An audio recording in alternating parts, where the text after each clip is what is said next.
자, 잘 보시면 여기에 이제 조금 더 밝아져야 되는데 해야소사나 이렇게 되는 거예요. 이건 시인데 이런 시들은 보통 일반적으로 얘기할 때 산문시라고 그러는 거야. 산문시. 그러니까 산문시니까 말 그대로 한 편을 그리듯이 읽어보면 되는데 그래도 산문시라 하더라도 이게 산문시라고 하더라도 결국에 시라는 걸 놓치면 안 돼. 절대로. 알겠죠? 그 다음에 여기에 지금 시대적으로 들어가는 게 광복 이후잖아. 그러니까 광복 이후에 이런 부분들을 썼다라는 건데 여기서도 상징하는 것들이 이제 일제강점기는 아닐 거고 무언가 상징하는 것들이 나오는 건데 그걸 잘 기억할 수 있어야 돼. 알겠죠? 자, 해야소서라 맑게 씻은 얼굴 해야소서라 고운 해야소서라 이렇게 돼 있는데 자, 여기서도 보면 구조는 이렇게 해서 AAB의 구조를 여기서 아직도 전통적인 부분들 AAB의 구조를 따라오고 있다는 거 잘 기억하고 그 다음에 해 같은 경우에는 뭐를 얘기를 하는 거냐면 이렇게 생각을 하시면 돼요. 해 같은 경우에는 말 그대로 긍정적인 요소다라고 생각합니다. 긍정적인 요소. 그래서 뭐 광명이다 그 다음에 뭐 평화의 상징이다 이런 것들을 얘기하는 거다라고 생각을 하시면 되겠어요. 그 다음에 해야소더라 맑게 씻은 얼굴 이렇게 얘기했으니까 요거는 맑고 순수함에 대해서 얘기하는 거고 맑고 순수한 세계를 상징하는 거고 고운해야 소서라. 그래서 산 넘어 어둠을 살라먹고 이렇게 돼 있으니까 여기서는 어둠이니까 무언가 암울한 현실을 얘기하겠지. 암울한 현실을 살라먹고 몰아넣고 산 넘어서 밤새도록 어둠을 살라먹고 이글이글 애뜬 얼굴 고운해야 소서라 이렇게 돼 있으니까 애뜬 얼굴 고운해 이렇게 됐으니까 바로 광명 좋은 세상이 왔으면 좋겠다라고 얘기를 하는 거야. 이제 일제강점기가 끝나고 광복이 됐는데 광복이 됐음에도 불구하고 여러 가지 것들에 대한 뭐 예를 들어서 우리가 한국사에서 배운 것처럼 신탁이냐 뭐 신탁에 대해서 참탁이냐 반탁이냐 그 다음에 뭐 좌파냐 우파냐 이런 것들에 대해서 많이 싸우고 있었는데 그런 것들 그러면서 대놓고 얘기해줘. 달밤이 싫어 눈물 같은 골짜기에 달밤이 싫어 이렇게 돼서 계속 AAB의 구조로 나오는 거예요. 그래서 달밤은 뭐냐면 바로 고통의 시간을 얘기하는 거고 고통의 시간 절망을 그러니까 이런 부분들은 또 우울한 이런 시어들 같은 경우에 밤 이런 것들은 거꾸로 생각하면 돼. 해랑 반대로 절망적인 세상. 그러니까 얘네들은 평화 희망이라고 얘기를 하면 얘네들은 절망이다라고 생각을 하면 돼. 알겠죠? 그래서 눈물 같은 골짜기 그러니까는 골짜기는 골짜기인데 골짜기도 안 좋은 건데 눈물 같은 골짜기 그러니까는 슬픔이 가득한 슬픔과 절망이 가득한 세상을 얘기하는 거고 그래서 그런 달밤이 싫다 아무도 없는 뜰에 달밤이 나는 싫어 그래서 아무도 없는 뜰 이렇게 얘기했으니까 고독한 현실을 의미하는 거고 뜰에 달밤이 나는 싫어 해야 고운해야 네가 오면 네가 오면 나는 청산이 좋아라 이렇게 돼 있으니까 네가 오면 좋은 세상이 오면 광명한 세상이 오면 청산이 좋아라 이렇게 했으니까 요거 발표 쳐놓고 이상향 이렇게 생각하면 되겠죠. 청산은 이상향이에요. 그럼 이상향이다라는 거 얘기하는 게 뭐냐면 저런 절망이 가고 희망 광명 이렇게 돼 있으니까 화합의 세상 서로 사이좋게 지내는 세상 헐 기술 치는 청산이 좋아라. 청산이 있으면 홀로라도 좋아라. 그러면 외로워도 좋다. 그만큼 내가 죽어도 좋다. 그런 세상에 오면 좋다. 이렇게 얘기를 하는 거야. 그러면서 사슴을 따라 양지로 사슴을 따라 사슴을 만나면 사슴과 놀고 자 사슴과 만나면 사슴과 놀 거야. 사슴은 약자를 얘기하는 거야. 약자. 그 다음에 칙범을 따라 칙범을 만나면 칙범과 놀고 그럼 칙범은 누굴 얘기하는 거야? 강자를 얘기하는 거야. 그럼 이건 무슨 얘기하냐면 양자를 만나면 약자를 만나면 약자에 맞춰서 사슴을 만나면 약자에 맞춰서 놀 거야. 그 다음에 칙범을 만나면 칙범과 놀 거야. 그러니까 이건 뭐야? 약자, 사회적인 약자가 됐든 진짜는 힘이 없든 강자의 화합을 얘기하는 거야. 화합. 서로 화합하는 세상을 얘기를 한다라고 보면 돼요. 알겠죠?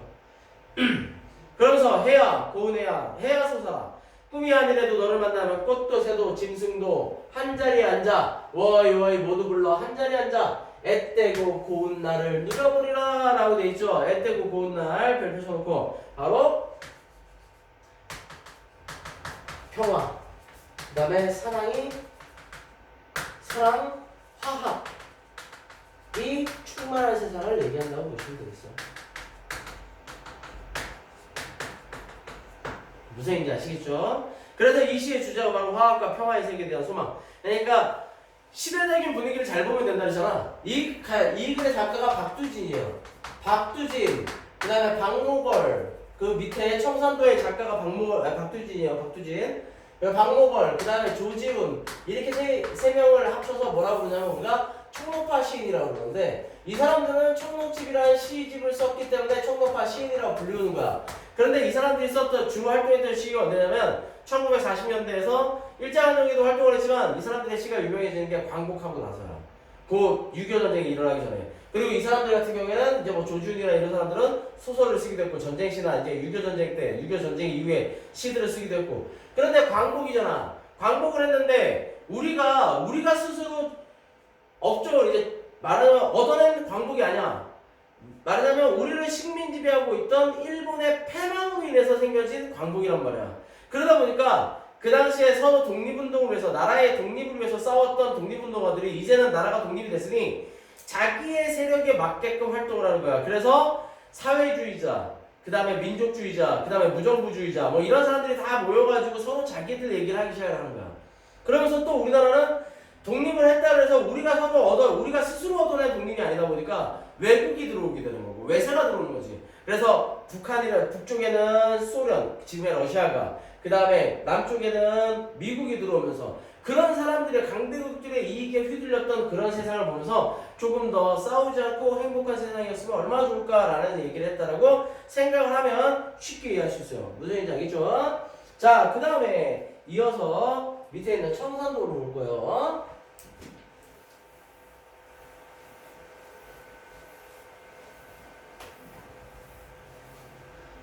사나, 얘도 똑같죠? 3분시야, 얘도 똑같이 3분시. 사나, 우뚝솟은 푸른 사나, 이렇게 되는데, 자, 사나, 우뚝솟은 푸른 사나, 이렇게 되겠습니까? 이거 사나 때 되겠습니까? 의법. 그러면서 여기 있는 산은 뭘 얘기하느냐? 바로 이상향을 얘기하는 거야. 이산도. 이상향. 이상적인 세계. 철철철 흐르듯 짙은 사나, 숱한 나무들 무성히 우거진 산마루에 금빛 기름진 햇살은 내려오고, 이렇게 돼 있잖아요. 그러니까 둥둥 산을 넘어 흰 구름 건너 자리시키는 하늘, 이렇게 돼 있단 말이에요. 그래서 이 부분, 하늘, 이 부분, 이런 부분들 여기서부터 여기까지 이 부분은 무엇을 상징하느냐라고 얘기를 하면 바로 그 산의 풍만함, 그 다음에 역동성, 이런 것들을 통해서 생명력을 표현하는 거예요. 생명력. 그러면서 사슴도 하고 바람도 안 불고 너먹골 골짜기에서 우러오는 뻐꾸기, 그런데 갑자기 그렇게 뻐꾸기가 얘기를 하는 거잖아요. 그죠? 그러니까는 이런 모습들, 이게 뭘 얘기하냐? 생명력. 그러니까 이제 즉 해방이 된 거예요. 해방. 우리나라가 쭉 광복을 한 거죠. 광복이 됐는데 사슴도 안 오고 바람도 안 불고 너먹골 골짜기에서 우러오는 뻐꾸기, 이렇게 돼 있어. 그랬는데 이거는 뭘 얘기하느냐? 해방이 됐고 광복을 했어. 그런데 해방이 되어도 찾아오지 않는 이상향에 대해서 얘기하는 거야.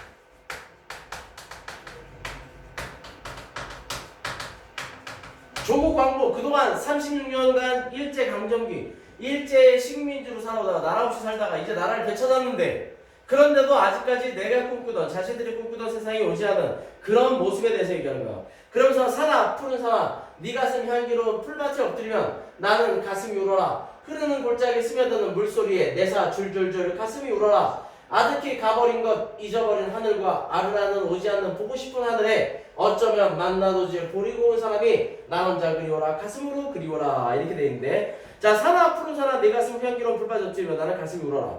흐르는 골짜기 스며드는 물소리에 내사 나는 줄줄줄, 이렇게 가슴이 울어라, 이렇게 돼 있잖아요. 그러니까 여기서의 줄줄줄이라는 건 어디가 있어? 여기구나. 줄줄줄은 바로 두 가지. 바로 골짜기의 물소리이기도 하고, 그 다음에 자신이 흘리는 눈물이기도 하다라고 얘기할 수 있다는 얘기예요. 그러면서 아득히 가버린 것, 잊어버린 하늘과 아르라는 오지 않는 보고 싶은 하늘, 이렇게 되어 있는데 꿈꾸던 세상을 얘기하는 거야. 꿈꾸던 세상. 그러면 하늘에 어쩌면 만나도질 보리고 온 사람이 나 혼자 그리워라, 이렇게 돼 있잖아요. 보리고 온 사람, 말하자면 꿈꾸던 세상이야. 꿈꾸던 세상. 그래서 그런 것이 나 혼자 그리워라, 가슴으로 그리워라, 너무너무 그리워하는 모습에 대해서 얘기하는 거고, 그리고 티끌 부는 세상에도 벌레 같은 세상에도 말 그대로 혼란스러운 세상을 얘기하는 거고 혼란스러운 세상.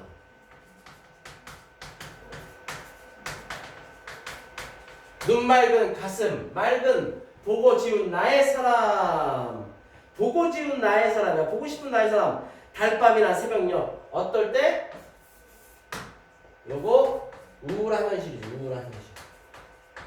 우울한 현실 속에서 홀로 서서 눈물 어린 볼이 고운 나의 사람. 달 가고 밤 가고 눈물도 가고 이렇게 되는데 자, 달 가고 밤 가고 눈물도 가고 전부 다 이거 부정적인 거라고 생각해요. 부정적인. 가고 튀어올 밝은 하늘 빛날 아침 이르면 그러니까 어떤 거야? 꿈꾸던 좋은 세상 이상적인 세상이 오면 꿈꾸던 세상이 내려가 꿈꾸던 화자가 꿈꾸던 세상 오면 향기로운 이슬밤 푸른 언덕을 총총총 달려도와줄 포리고운 나의 사람아 푸른 산 한나절을 구름을 가고 골넘어 뻐꾸긴 오는데 눈에 어려 흘러가는 물결 같은 사람 속 아우성처 흘러가는 물결 같은 사람 속 이렇게 되어 있는데 이거를 보통 뭐라고 얘기하냐면 여기하고 그 다음에 여기 이거를 뭐라 그러냐면 탕류라고 그래요.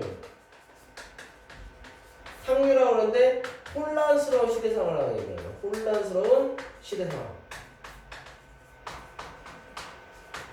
그러면서 사람 속에 난 그리노라 너만 그리노라 혼자서 철도 없이 난 너만 그리노라 이렇게 얘기하면서 평화롭고 좋은 세상이 왔음에 대해서 소망을 하는 거라고 생각을 하시면 되겠어요. 알겠죠? 그래서 이런 시들을 보면서 중요하게 봐야 되는 건 뭐냐면 시 자체가 해도 그렇고 청산도도 그렇고 수능이나 이런데 청산도 같은 경우에 모르겠지만 해는 수능이나 이런데 나오긴 힘들어요. 시죠. 내신에서도 아마 중학교 때 배웠을 가능성이 높고 그런데 이런 작품들을 통해서 봐둬야 되는 게 뭐냐면 자 시대순으로 봐야 돼요. 문학은 시대순으로 시대적인 환경들 그러니까 우리가 왜 윤동주 시인의 쉽게 쓰여진 시 같은 데서 알 수 있는 거 시인이란 슬픈 천명이다 이렇게 얘기하는 것처럼 작가들은 그 시대의 아픔들 그 시대의 감정들을 쏟아낼 수 있어야 되는 거야. 그래서 박두진도 마찬가지로 1945년 8월 15일 이후 광복한 다음에 혼란스러운 시대 상황을 이런 식으로 풀어낸 거다. 그렇게 되면 이 시들을 좀 더 정확하게 이해할 수 있고 이 시기에 같이 활동했던 박목월이나 그 다음에 조지훈 같은 사람들 그 다음에 나머지 사람들이 쓰는 그런 시들도 좀 더 정확하게 잘 이해할 수 있게 되는 거예요. 바로 뒤에 넘기시면 추천사, 추장의 말이 나와요. 근데 이 시도 마찬가지예요. 그래서 그 시 하나 딱 읽어보도록 하세요. 그 시도 얘랑 비슷해요.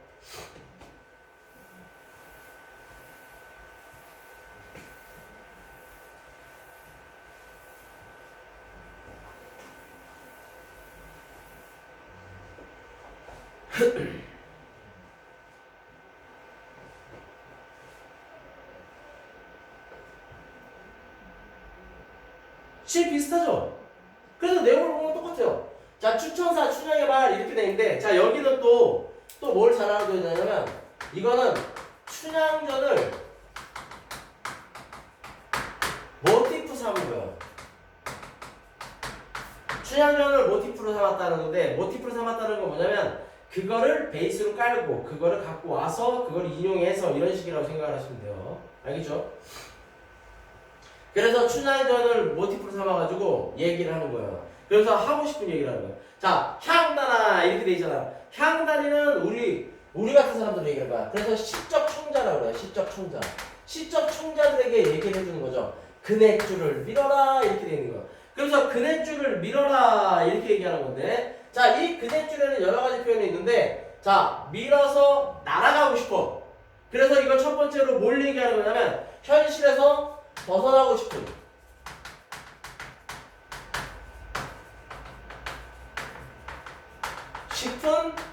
욕망 그리고 더하기 그 한계를 얘기하는 거야. 자, 날아가고 싶어. 근데 날아가고 싶은데 줄에 매달려서 아주 날아갈 수는 없어. 그래서 그 한계. 그 다음에 두 번째는 바로 자신의 이런 어떤 꿈꾸는 거야. 그래서 현실 세계 플러스 이성 세계를 연결해주는 매개체가 되는 거야. 연결해주는 매개체. 알겠죠? 그래서 그네줄을 타고 날아가고 싶어요. 그래서 먼 바다로 그랬으니까 먼 바다로 날아가고 싶잖아요. 이 먼 바다가 바로 이 화자가 꿈꾸는 이상향이에요.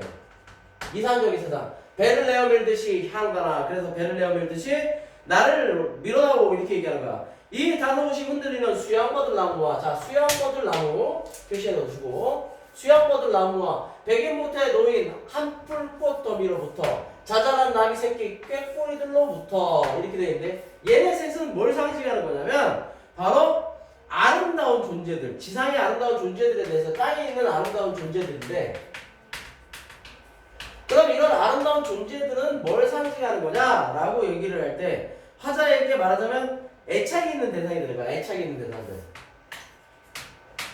애착을 가지는 대상들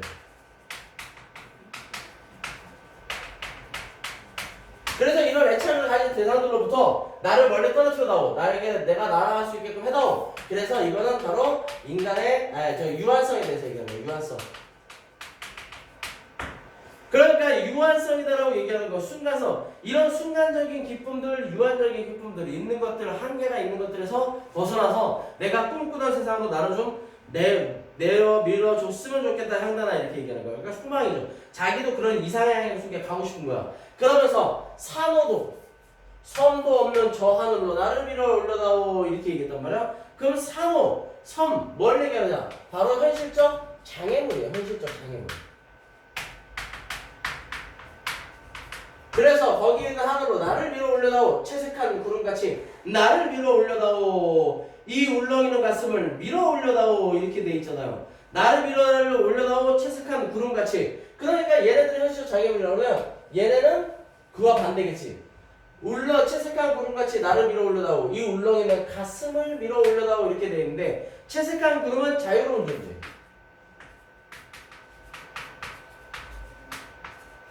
자유로운 존재를 얘기하는 거고 그 다음에 울렁이는 가슴은 뭐를 얘기하는 거냐 말 그대로 소망을 얘기하는 거죠. 그래서 자유로운 존재처럼 나를 밀어 올려다고 이 소망을 밀어 올려달라라고 얘기하는 거야. 그러면서 서으로 가는 달가치는 그래서 서쪽으로 가는 달가치는 말하자면 이상적 세계고 이상적 세계로 가는 달가치는 나는 아무래도 갈 수가 없다. 그래서 현실적 한계를 얘기하는 거고 바람이 파도를 밀어올리듯이 그렇게 나를 밀어올려다오 향단아 라고 얘기하면서 이렇게 다시 반복을 하는 건 바로 뭘 얘기하는 거냐 화자의 간절함을 표현하는 거야. 화자의 간절함. 그래서 어떤 절망과 좌절 속에서도 그런 이상향에 대해서 포기하지 않는 그런 모습을 얘기하는 거예요. 그래서 초월적인 거 이상적인 세계에 대한 갈망을 얘기하는 게 바로 이 시가 되겠어요. 무슨 얘기인지 알겠죠? 그래서 앞에 있는 그 시들이랑 같이 이해를 하면 조금 더 잘 이해할 수 있게 돼요. 자, 그 다음에 밑에 있는 신선제본이 자, 이거는 무슨 한편의 시가 아니라 소설 같죠, 소설. 그래갖고 쭉 내용이 되어 있는데 이것도 역시 뭐다? 산문시다, 산문시. 산문시니까 잘 기억을 해두시고 자, 땅 위에 살짝 여기 있다는 뜻으로 재곤 이렇게 되어 있는데 이 재곤이라는 말 뜻이 있을 제자야. 그 다음에 있을 제자고 곤자가 기본적으로 땅이야. 땅을 얘기하는 거야. 그래서 땅에 있을 이라는 이름을 가진 안진뱅이 사내가 있었습니다 라고 얘기를 한단 말이에요. 그래서 이 사내에 대해서 얘기하는 건 뭐냐면 인간간 누구나 다 공평하게 살 수 있다라는 걸 얘기를 하는 거야. 그러니까 이걸 통해서 누구나 공평하게 이 세상에 살 수 있는 인간이야. 살 수 있다는 인간관을 표현을 해주는 거야. 그러면서 성한 두 손으로 멍석도 절고 광주리도 절었지만은 그래서 성한 두 손으로 멍석도 절고 했다라고 얘기하는데 걷는 거야. 그래서 멍석도 걷고 광주리도 걸었지만 그것만으로 제입 하나도 먹지를 못해서 그래서 요거는 먹지를 못해서 현실적인 한계고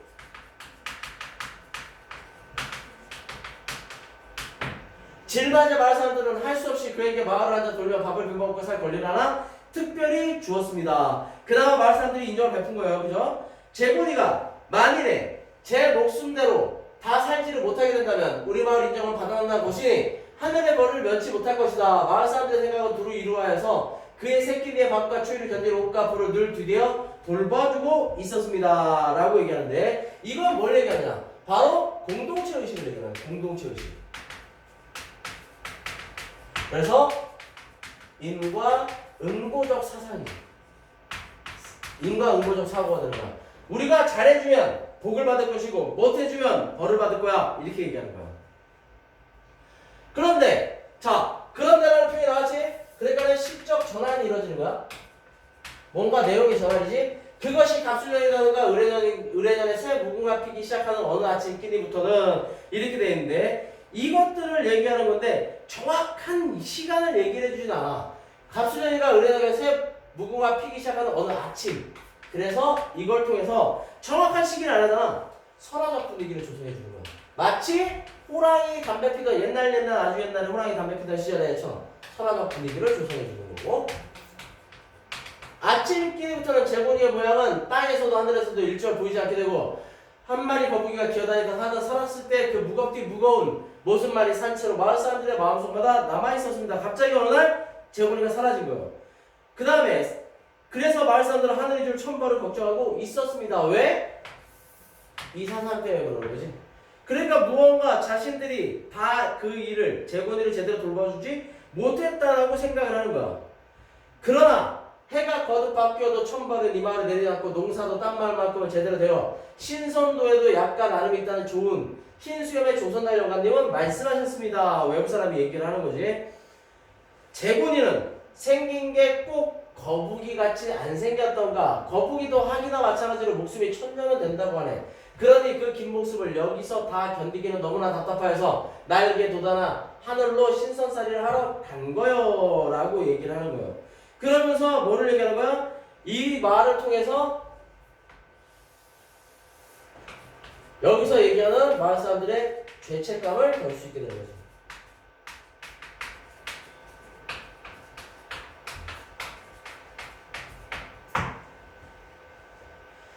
그러면서 그래 제군이는 우리들이 미안해서 모가지에 연자 맷돌을 단단히 메어달고 아마 어디 깊은 바다에 잠겨 나오지 않는 거라. 마을 사람들은 하여간 죽은 모양을 우리한테 보이는 일이 없으니 조선날 영감님 말씀이 마음직으로야 불가볼 옳기사 옳다고 하게 되었습니다. 그래서 그들도 두루 그들의 마음속에 살아서만 있는 그 제군